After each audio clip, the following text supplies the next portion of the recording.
You're listening to the Fitness Matters podcast with Paula B, and this is episode number 13. Well, hello again, my friends. Welcome to the Fitness Matters podcast, where we talk about the fitness matters that matter to you. You guys, I happen to know for a fact that this one matters. We are talking about practicing positive self-talk. And if it doesn't matter to you, I tell you what, it totally matters to me. This is a journey that I have been on for quite some time now. And honestly, it's something that we talk about really frequently. I was thinking about this when I was taking notes for the episode. I was thinking how, maybe you don't know. If you open up the show notes or the description box or wherever you are, there's some place where you can read about the episode. I mean, maybe you get it in your inbox because I email you, or, there's all kinds of ways that you can read the notes that I write. But at the end of every session, I always have a resources mentioned so that you can listen to other podcasts that are related. And I was thinking about, for this episode, how I can basically reference like dozens of episodes that we've talked about, because this idea of speaking nicely to yourself comes up again and again and again. It is so important on your fitness journey that you learn how to not be mean to yourself, that we talk about it a lot. And I wanted to talk today really, really specifically, because I feel like every time we have this conversation, I give you like the three big broad strokes of this is how you practice positive self-talk, or how you stop negative self-talk, depending on which way you want to talk about it. First things first, you find the thoughts and then you question them, and then you slowly replace it and you practice thinking new thoughts. And I tell you that every time, and I totally feel like the process of how to do that is, honestly, it's pretty straightforward. It's 3 steps. But it occurs to me, because I hear from you, I see what you're saying, I read your comments, that on the daily, I have people say something to me like, "Oh yeah, I really gotta knock that negative self-talk off," or, "Oh yeah, I'm really trying to talk nicer to myself," or, "I really want to talk nicer to myself." And the thing that I think when you make comments like this, I often ask in my head, because I don't always say it out loud. Sometimes, out loud, yes. Sometimes I do say it out loud, but I don't always type it back to you on social media. How are you going to do that? Because here's the thing, having this idea in your head like, "Oh yeah, I should really talk nicely to myself," it's kind of like having an idea in your head of, "Oh yeah, I should really run a marathon." And then, you get back to moving on with your life, and suddenly it's 6 months later and you're no closer to running a marathon than you were 6 months ago, because you didn't make a plan and you didn't start executing the tasks every single day of running and doing the foam rollering and doing your core work and drinking enough water and all the things that you have to do in order to run a marathon. And the fact is, practicing positive self-talk is, in many ways, obviously there's the exception of having to run long miles, but in many ways, it is the same kind of project as running a marathon. It's the same kind of goal as any other goal. There are steps to practicing positive self-talk that you're going to need to do every single day. And the thing is, I was thinking a lot about this, obviously, while I was writing the notes down and thinking about how I wanted to present this to you. And it occurred to me that there's almost no way to present these ideas without sounding a little bit like I'm trying to put you off of it. It's kind of like telling somebody who has just now started to run, like, exactly all of the steps that are going to go into running a marathon. If this analogy doesn't super work if you don't run or have no interest in running, but bear with me here. Let's say that you have just run around the block for the very first time, and I can put myself in this position very easily because I remember very clearly what it felt like to run those first 50 steps, where I was counting my steps and thinking, "Oh my gosh, I'm running. This is so cool." If you had told me when I came home from that walk and the run, that first day that I went for a walk and a run, If you had sat me down and said, Paula, oh my gosh, this is fantastic that you are running now. Here's what you're going to need to do to run a marathon. Like, you're going to need to run, a minimum of, let's say, 20 to 30 miles a week. And you're probably going to want to run like 4 or 5 days a week. And you're definitely going to need to, watch your electrolytes. You're going to need to be really careful about what you're eating. You're going to want to make sure that you get plenty of sleep. You definitely got to do your core work. You've got to get on the foam roller a couple of times a week and really work out all those kinks. You're going to need to think about your hydration and your fueling strategy. You're going to need to work on your pacing. You want to make sure that you've got your mindset in the right place. Like it's overwhelming, right? When you think about like all the steps that you have to do. And I feel like that's what this episode is kind of gonna sound like. So what I'm gonna tell you before I even get into the brass tacks of the daily work of what it's like to practice positive self-talk, what I want to tell you is that just like anything else, take this information and come at it with baby steps.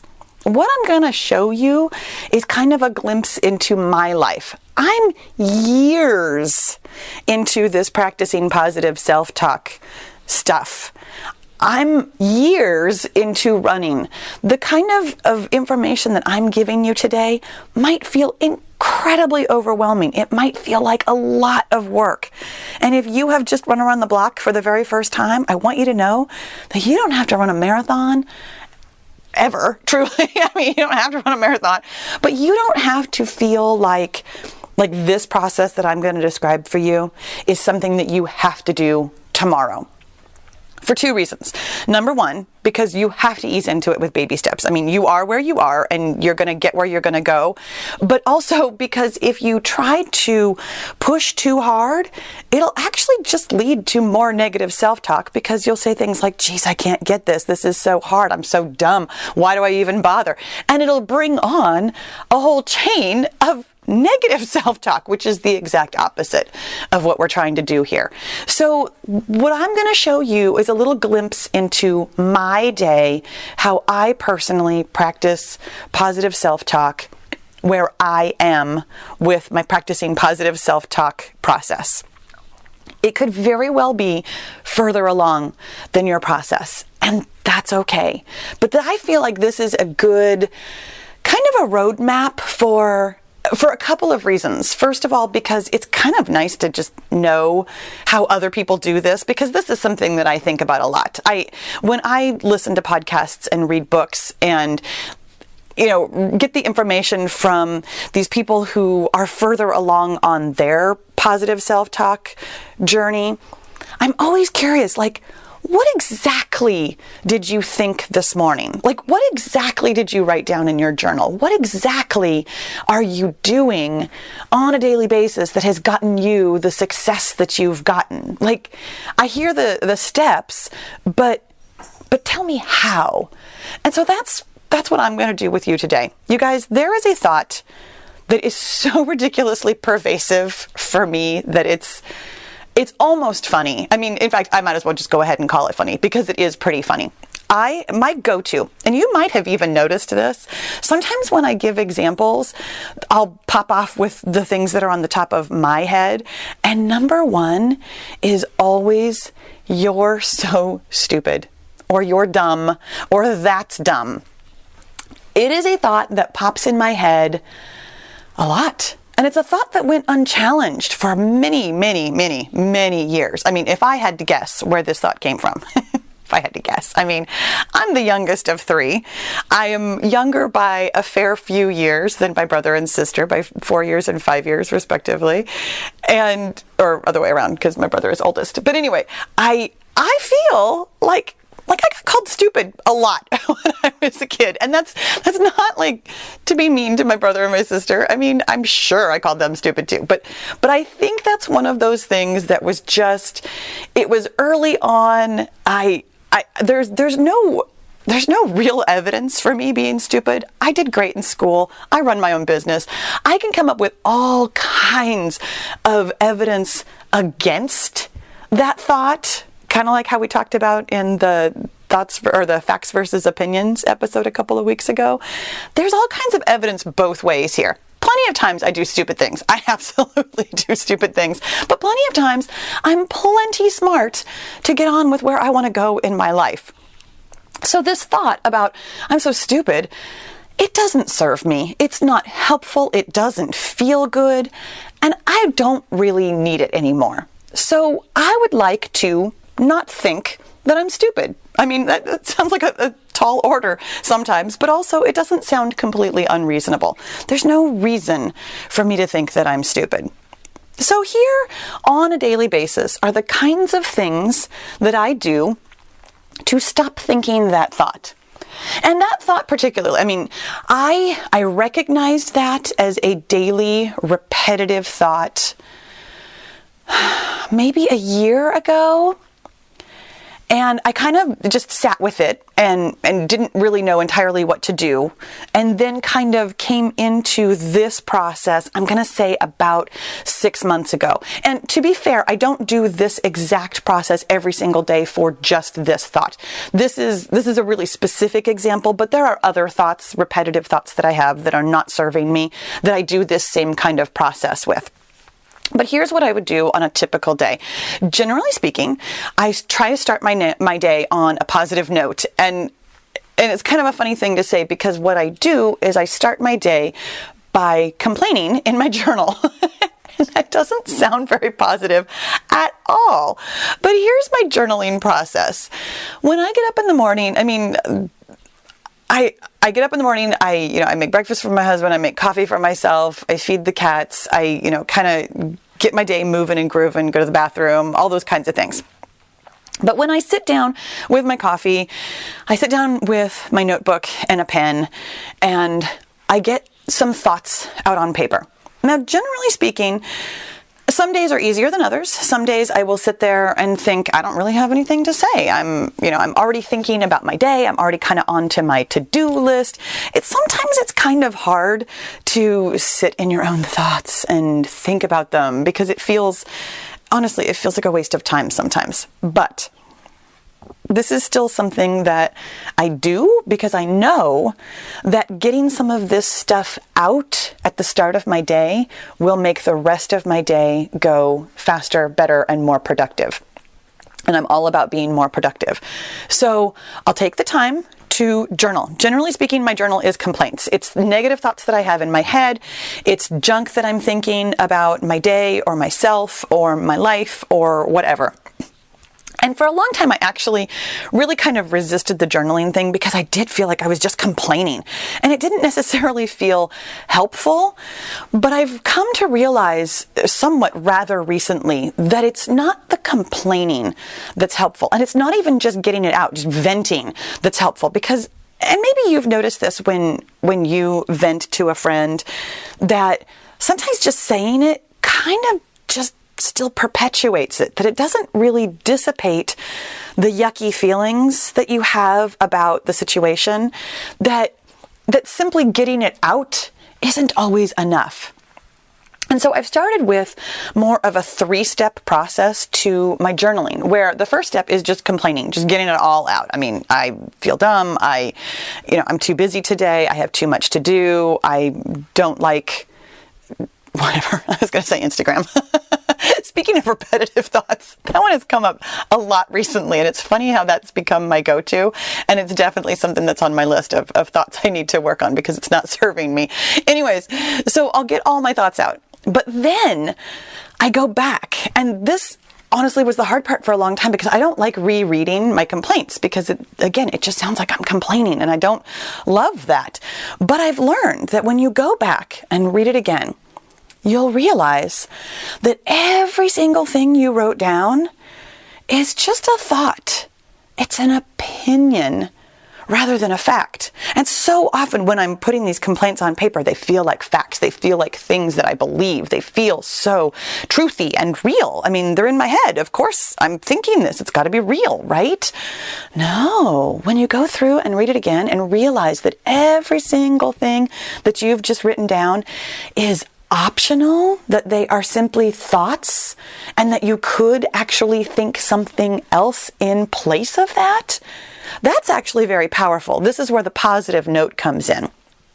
And then the third step is to decide what you want to think on purpose. Now, this can be super overwhelming. I mean, on any given day in my journal, I might have, anywhere from 10 to 100 thoughts that I've written down, sentences that I've written down. So I'm not going to necessarily go through every single one and decide, what do I want to think about this? What do I want to think about this? What do I want to think about this? I tend to pick maybe one or two. Sometimes if I do feel like I have more time, or there's like a clustering of thoughts that are pretty similar around the same theme, I'll spend a little bit more time on what do I want to think. But specifically for my I'm so dumb, I'm so stupid, things are dumb, I can't move forward if I'm this dumb, that kind of thought. I first of all, I go through my 3 questions. So what? And that one right there, I mean, again, realizing that it's just an optional thought by asking myself, so what? Like, so what if I am stupid? I mean, so what? Does that actually affect anything? Because I'm still where I am. I'm still moving towards the success that I want to move towards. I'm still living this great life. I have a happy family. I feel good. I'm healthy. I'm fit. I mean, so what if I'm stupid? And that one usually stops me in my tracks right there, but sometimes I have to go a little bit further with it. And sometimes I have to think to myself, okay, well, but it still feels kind of bad. It makes me feel sad to think that I'm stupid. It makes me feel embarrassed to think that I'm stupid. So what would I like to think instead? What could I think that would feel real and truthful and good rather than bad? And the thought that I've come up with, again, somewhat recently, that I am practicing, that I am currently in the process of practicing on the daily basis, is that I'm smart enough. And it kind of answers that question of so what? Because yeah, so what? So what if I'm stupid? I'm smart enough. I'm smart enough to have gotten where I've gotten. I'm smart enough to have figured out what I've figured out. I'm smart enough to be able to hire somebody if I need something more technical or more whatever beyond me. I'm smart enough. And I have enough evidence for that feels pretty truthful. It feels pretty believable. It feels pretty factual. It's not 100%. I'm still practicing this thought. And like we've talked about before, but I'll go over it again just really quickly here. Your brain loves to think the same things over and over. Like your brain is like any other muscle in your body. It does the same thing over and over, and it gets really efficient and good at it. The way that, you had to practice riding a bike, or you had to practice learning to walk, and now you don't think about it at all anymore. You just get on a bike and you go. You just start walking and you go. There's very simple, muscle memory involved in so many of the tasks that we do. Your brain is exactly like that. It gets very, very efficient at thinking the same thought over and over. And it doesn't necessarily need to analyze itself because it's gotten really good at this. I mean, this thought specifically for me, I'm so stupid, like we talked about, I've probably heard that, I'm going to say a dozen times when I was a kid. It might have been more, it might have been less, whatever. It doesn't really matter. But my brain went ahead and glommed onto that like, oh, okay. That's true. And then it's just by practicing it. Whenever a situation comes up where I have done something silly or stupid, I'm stupid. Oh, I'm so dumb. Of course. Because my brain knows that thought. It's familiar with that thought. It feels comfortable with that thought. So of course it's just going to pop it right up and be like, here you go. This is the answer to this situation. And so replacing that thought is going to take some time, and it takes some believability because I have so much practice thinking I'm stupid. Anything else, like if I went straight from I'm stupid to I'm so smart I can do anything, clearly that's not true. I mean, I have years of evidence that that is not true. That doesn't sound true. It doesn't feel believable. If I go straight from I'm dumb to I'm so smart I can do anything, my brain's going to reject that. I could think that a million times and might never truly believe that. Because your brain has so many layers. It's so interesting to think about your own thoughts like this. I can purposefully think, I'm so smart that I can do anything. And there is an immediate back of my mind thought to replace it that says, no, you're not. So just practicing a new thought I mean, and I know that we do this sometimes with like affirmations. People will tell you, just keep thinking this, just keep thinking this, just keep thinking this. And some of it is the repetition, but some of it is the believability while you're repeating. So don't skip the step where you try to decide on what's believable. Yes, there are nice thoughts that could feel good if you believed that they were true, but simply repeating them isn't quite enough. You do have to have some element of belief. And sometimes that's really hard. I mean, honestly, the I'm smart enough thing, that took me a while because I did try thinking I'm plenty smart, or I'm smart, or I'm so smart because I run my own business, or I tried thinking things that were a little bit further on the smart scale, where, I went from I'm completely dumb to I'm completely smart, and the I'm completely smart didn't sound believable enough. So I had to kind of slide it back and decide, okay, what sounds good but is believable? And the I'm smart enough totally works for me. So in my morning journal, I do the 3-step process where I complain about everything, and then I look through all of the complaints and I remind myself that those are all optional thoughts, that those are thoughts, and I could think anything I want, that they are optional, and I have other options available to me. And then I pick the ones that seem most mornings I pick the ones that seem the most difficult to believe that they're optional, the ones that really sound true. I mean, that really sound like, no, this is a fact. I'm stating facts here. And so I try to dig into that. Like, what else could I think? So some mornings, the I'm stupid thing comes up. And on those mornings, I now already have a plan that, okay, I'm so dumb is optional. I don't have to think that. And what I'd like to think instead is I'm smart enough. So then after I've done my journaling in the morning, I usually do try to be pretty productive pretty much right away. It tends to make me feel good, so I get into my work. It's a quiet time of day. My husband has gone to work. My kid is still asleep. It's still dark most of the time. So it's kind of a cozy time of day for me, and I really like to get a little something done. And then I move on with my day with exercise and, answering questions and taking in information from other people, which may or may not be truthful and may or may not make me think that I'm smart enough, because sometimes I'll get comments and I'll get feedback that makes me feel dumb. And then I'll have to remind myself, oh, that's a thought. So let's say, for example, that I get a comment or an email or a direct message, because I get lots of them. And some of them have some feedback about the things that I've said or the things that I've put out in the world. And sometimes when somebody has some feedback that feels kind of truthful, kind of like I did something wrong, specifically, this is one really specific example that I got a comment, oh gosh, a while ago now, that was kind of questioning some information that I had put out that was, I had verified my facts before I talked about it, and I've been in the fitness realm now for years. This is something that I felt incredibly confident saying it on camera, because I did say it on camera. And at the moment, and still when I go back and listen to it again, it's like, no, that actually is true. But I had somebody question me, and my immediate response was, oh my gosh, I'm so dumb. Oh, I was wrong. And I went straight to, I must be dumb. I must be stupid. I must have been wrong. And I'm so embarrassed that I was wrong. Just instantly. Didn't even stop at go, did not collect $200, did not think to myself, I know these facts, these are true facts, and I said them because I believe them. So I just instantly.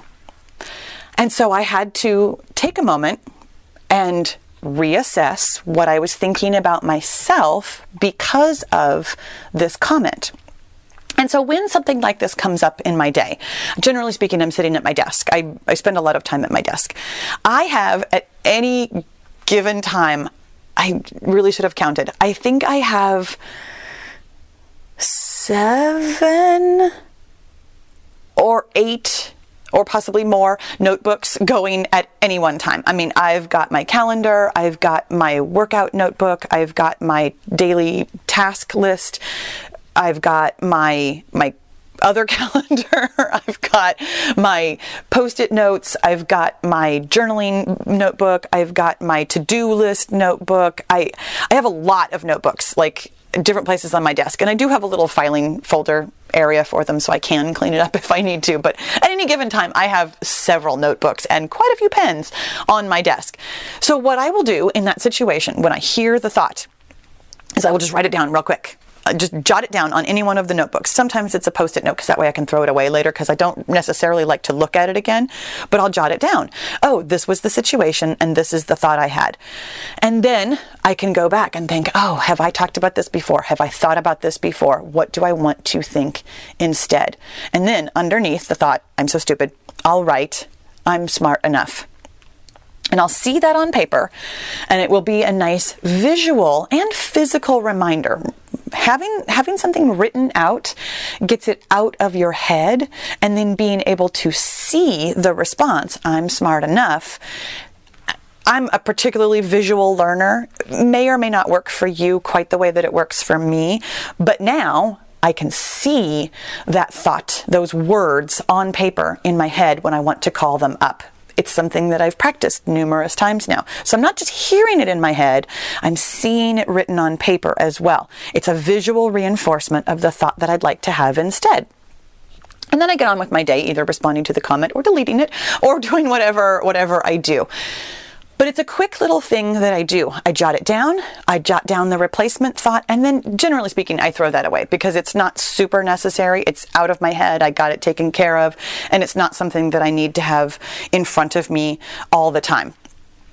So I'll move on with my day. Now, sometimes these thoughts will come to me when I'm, out in the world, at the grocery store, or walking the dog with my husband, or driving my car. So then the work is mental. And again, I have to hear the thought first. I will accidentally cut somebody off in traffic, which, I try really, really, really hard not to do that. But sometimes you misjudge how fast somebody is coming and you turn out right in front of them. It's like, I'm so stupid. Wait a second. There's a thought. There's that thought that I have had so many times in my lifetime. And I don't want to think that thought anymore. What thought do I want to think instead? Well, I'm smart enough. You know what? I'm smart enough. This situation worked out. I do feel bad. I'm sorry for the person that I cut off. But this doesn't have to turn into anything bigger than it is. I'm smart enough. So those are the three ways that I go through my find the thought and replace it on a daily basis. And I choose to do these processes each and every time I hear the thought. And I will tell you that if you are brand new, if you have just run around the block and I'm talking about a marathon, here's where I want you to start. Start by hearing the thought at all. Hearing the thought is arguably the hardest part. It is the thing that took me the longest to recognize, and and even when I recognized it, I sat on it for a long time because I wasn't sure what else to do. It's okay to spend your time simply finding the thought. And I should say that plural, finding the thoughts, because trust me, I have more than just that one that I'm working on replacing. Learning how to find the thought at all is a skill in itself, honestly, and will take practice in itself. It's the kind of thing that being aware that this is a process at all, and then being aware of what you're thinking is part of the process, and then being aware of the fact that it is a thought rather than a fact or a truth. Then being aware of the fact that you are capable of replacing that thought. Then being aware of what else you'd like to think and whether or not it's believable enough that it could be a good replacement. Then finding the thought again and again and again and being able to replace it. It's all steps on this, and I'm going to say it, it's a long road. And I mean that nicely. Again, I'm not trying to overwhelm you or tell you, oh, by the way, this is lifelong work. But oh, by the way, this is lifelong work. The fact is, we have thousands of thoughts a day, truly thousands of thoughts. Like the estimate is anywhere from like 40 to 100,000 thoughts that we have in a day. And I'm going to say that we're probably half and half. I feel like I started from a more negative than positive place, but I don't know if that's true or not. I mean, it's impossible for me to actually analyze, so it's not worth worrying about. Trying to find all of the negative thoughts is going to feel really overwhelming. It's why I would suggest that you pick one or two. Pick the ones that bother you the most. Pick the ones that seem like they've been around the longest. Pick the ones that seem the most truthful but are the least helpful. And just start there. Start with one thought. Find it. Recognize it. Maybe jot it down. Decide what you'd like to think instead, and then practice on a daily basis. The practicing might look different for you. The fact is, I'm really willing to write things down. And I understand that not everybody is. And I want you to know that the writing part for me feels very critical, meaning essential, not critical like critical of myself, but essential as part of the process. Because again, I feel like a very visual person. Having tangible proof in the world of something that I have thought feels very different to me than simply thinking it in my head. I can think nice things all day long.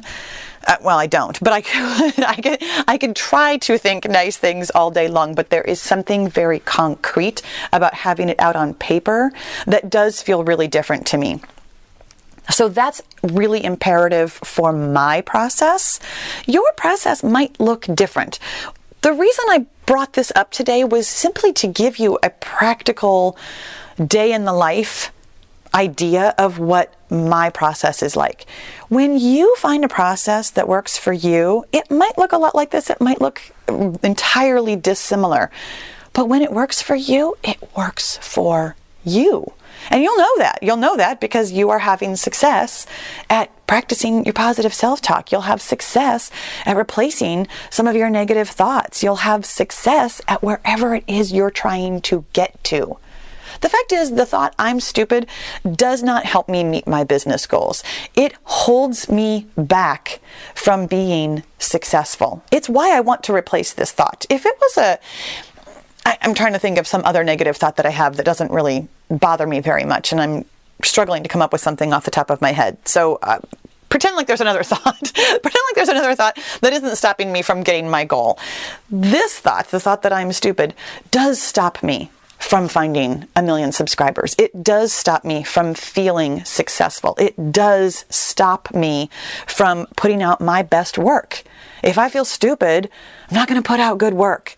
If I feel bad about myself because I'm so stupid, I'm not going to be able to put myself out in the world in the way that I need to reach my goal. That's why I'm spending time on replacing this. That's why I'm willing to put in the work. This thought does not serve me. And my friend, you have thoughts that don't serve you. You do. Everybody does. This is part of where we're going with the whole, this is lifelong work. Even if your thoughts are mostly positive, those couple of negative ones in there are stopping you from getting what you want. And the thing is, it might feel overwhelming when you first start digging them up. They might feel so true or so bad that you don't even know where to go with them. Start here. Start with this process and see if it works for you. Start writing them down and decide, is this something I want to think? Or so what? Or what do I want to feel instead? I mean, you go back to last week's episode and go through those questions again. But you get to decide what your process is. You get to decide what you want to think. You get to decide how you want to practice positive self-talk. But my friends, I do encourage you to practice it, because simply having the thought, which you tell me all the time on social media, oh yeah, I really got to stop talking so bad to myself. Oh yeah, I'm working on speaking nicer to myself. Make it a process. Make it a daily habit. And yes, I know that just sounded like a lot of pressure. Make it a habit. Figure out how it's going to work into your routine somewhere. Because I don't want you to start having negative self-talk about, I got to do this every day. No, my friend, you got to do what you got to do to speak nicely to yourself, wherever you start and wherever you go. My friends, I hope this was helpful today, and I would love to hear if you feel like sharing. I would love to hear what thought you would like to replace and what nice thing you're going to replace it with. Thank you so, so much for listening. I'll talk to you next week.